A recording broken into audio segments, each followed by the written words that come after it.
Mambo, welcome back. So today we're going back to layer 3 of the OSI model and we'll be looking at IPv4, the Internet Protocol Address version 4. We've been using IPv4 in all the videos that I've done so far. And we know that an IPv4 is a 32-bit number used to identify devices on a network. This is an example of an IPv4, 192.168.1.1. We see this is in base 10. And when it's converted to binary, it looks like that. So that's where the 32-bit comes from. You see, those are 32 bits. And this is how the computer would understand this IP address. Anyway, moving on swiftly. The IPv4, when we first came up with IPv4, it was divided into different classes. Class A, the IP address would range all the way from 0.0.0.0 all the way to 127.255.255.255. So that giving it a subnet mask of 255.0.0.0, which is a /8, if you remember what slashes mean. When we convert it into binary, we'll have 8 network bits and 24 host bits. Class B ranges from 128.0.0.0 all the way to 191.255.255.255. Default subnet mask over there is 255.255.0.0. This is a /16, and the network bits over here will be 16, and the host bits also will be 16. Class C will range from 192.0.0.0 all the way to 223.255.255.255. The subnet mask is this 255.255.255.0. This is a /24. That means it has 24 network bits and 8 host bits. We have other classes in the IP classification, something like class D, which ranges from 224.0.0.0 all the way to 239.255.255.255. And also we have class E, which ranges from 240.0.0 all the way to 255.255.255.255. So that's the last address over there. And these two, we usually don't focus a lot on these two because these two, class D is used for multicast, which multicast, we all know about broadcast. Broadcast is one device sending the same message to multiple devices, right? To all the devices on the network with the same message. Multicast is like broadcast, but it's a specific group. So let's say we have, let's say, computers on a network. This is computer 1, this is another computer, this is another computer over here, and this is another computer over here, and we have maybe another computer down there. So if this computer is sending a broadcast, of course, this computer would send the same message from this computer to, like, it would send the same message to this computer, that computer, that computer, and that computer. But multicast is a specific group. So let's say I only want to send a message to these 3 computers, yeah? But I'm not sending it to this other computer. Although we are all on the same network, see, this is like a selected broadcast. Like it's we exclude some other computers. We're not sending it to all the computers. So one to many. It's sending to many computers, but not all the computers on the network. So that's a multicast. That's the difference between a multicast and a broadcast. And then this one is used for experimental purposes, mostly reserved for special users. I'm not going to touch on that because I've never dealt with it. But the ones that we really want to focus on are these 3. These first 3 here, A, B, C. If you open your computer, go to Control Panel. Control Panel. Once you are in Control Panel, click Network and Internet. After clicking Network and Internet, click Network and Share Center. Once you're in there, click Change Adapter Settings right there. I want you to look at your network adapters. You could pick whatever you're using. Right now, I'm going to pick this Ethernet adapter right now. The way we've been doing it, we've been giving all our computers IP addresses statically. Like we've been going inside the computer and giving it an IP address when we were doing it on Packet Tracer. So now, if we're doing it here, if we're giving our Windows computer a static IP address, we would come all this way to network properties, click properties after you click your network adapter, So once that opens, I'll scroll down until I see Internet Protocol version 4. That is our IPv4, which we're talking about right now in layer 3 of the OSI model. I click on it, and then I'll just come and give it a static IP address. So giving it a static IP address, this is an address that we've decided to give it. When you give it something like 192.168.56. You see the subnet mask is 255.255.255.0. So the main reason I'm bringing you here is actually to check on the classes that we were speaking about. So I'm going to delete all this, and then I'm going to try class A. Class A, we said, is 0 all the way to 127. So if I pick an address, let's say something like 100.255.255.0. See, the default subnet mask that is chosen is 255.0.0.0. This is a /8, meaning this address belongs to a class A. And then let's look at an address that is in class B. So I'm going to delete all that subnet mask. And then I'm going to delete all this up here. And class B, we said it starts from 128 going all the way to 191. All right, so let's pick something like 130.235.0.0. When I come down here, you see it gives me the subnet mask 255.255.0.0. That's the default for class B. And then let's do a class C, which we are already used to, which is our /24. Definitely. So I'll do a 192.168.0.1. When I do the subnet mask, Windows already does for me a default subnet mask, which is 255.255.255.0. That's a /24. Anyway, I was just trying to show you the default subnet masks. What I just showed you is what we used to use back in the days. That's the classes.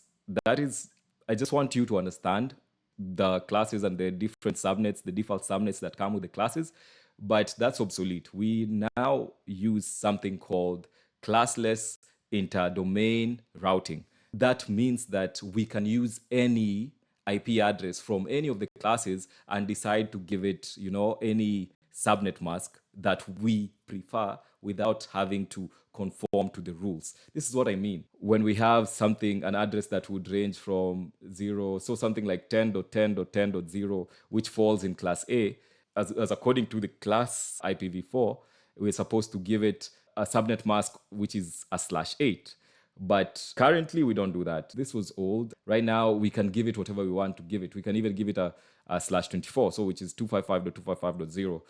We can use a class B and give it, whichever subnet mask we want. And we all know that subnet masks determine how many hosts we can have on the network. So if I want more hosts on a network, I'll definitely use a lesser subnet mask. So something like a /24 would give me 254 computers. If I could use something else, maybe a /20, it gives me more computers. /16 gives me more and more. So it is whatever we want to do at whatever point.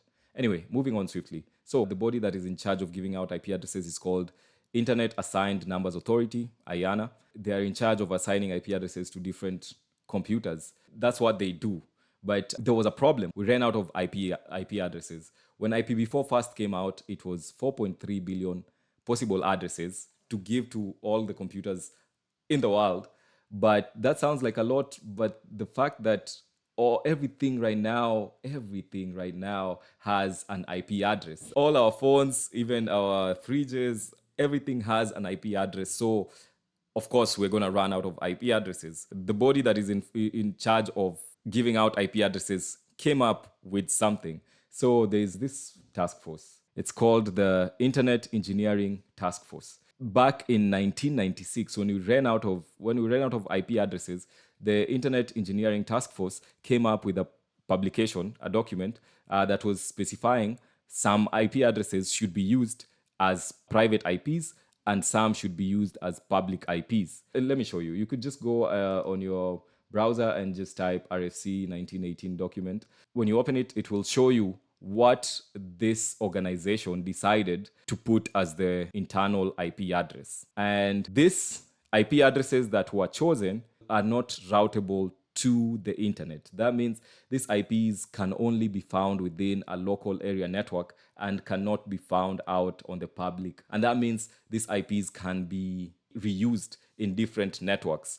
In short, I'm saying my computer and your computer can have the same IP address without the internet going crazy because of private IPs. Because some IPs were set aside only to be used in the local area network. And then there are other IPs that are routable to the internet, and those ones are unique. Let's look deeper. So these guys decided that the IP address range 10.0.0.0 all the way to 10.255.255.255 is an internal IP address. So anything that you choose over here will be an internal IP address. Also 172.16.0.0 all the way to 172.31.255.255.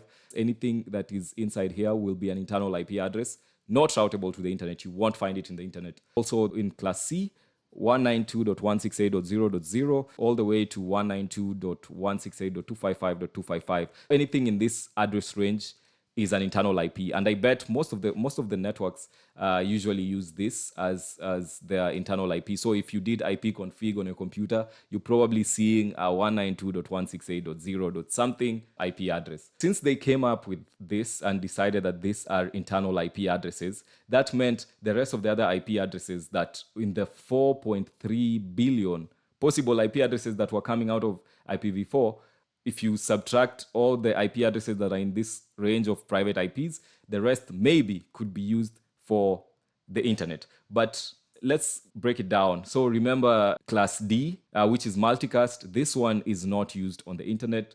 And also class E is used for experimental. So anything that is in class A, B, C, that's what we are focusing on. So anything that is in there that is not in the private IP address might be possibly used on the internet. But let's go deeper. Just to solidify the private IP and the external IP. So when your internal computer has an IP address such as 192.168.0.6, we all know that we are provided internet by our internet service provider. So if I'm sending packets, or if I'm trying to access something on the internet and I typed something like 192.168.0.6, and that's what I'm trying to access on the internet service provider, the ISP, will just drop that packet, because we all know, everyone knows that this is an internal IP address. So you will not find it on the internet, as according to the rules that were set up in 1996 by the Internet Engineering Task Force. Anyway, let's look at what other IP addresses have been reserved for special purposes that will not be found on the internet. And these ones you need to know, because these ones are essential. So something like loopback address. Well, when we have an IP address such as 127.0.0 all the way to 127.255.255.255, we know that this one belongs to class A. If you come up here, you'll see it's in the address range of class A. But this one is called a loopback address. Loopback addresses are used within a device to talk to themselves. So when a device wants to do tests on itself, so let's say your computer, when you create a website on your computer and you need to access that website through your computer, you will reach your website through the loopback address, which is 127.0.0.1 or anywhere in that range, all the way to 127.255.255.255. So all those are loopback addresses. Sometimes your computer does a lot. It does a lot of testing. It's used by Windows services for different things that are done inside the computer. Those are loopback addresses. So we don't use them we don't assign that IP address to computers on our local area network.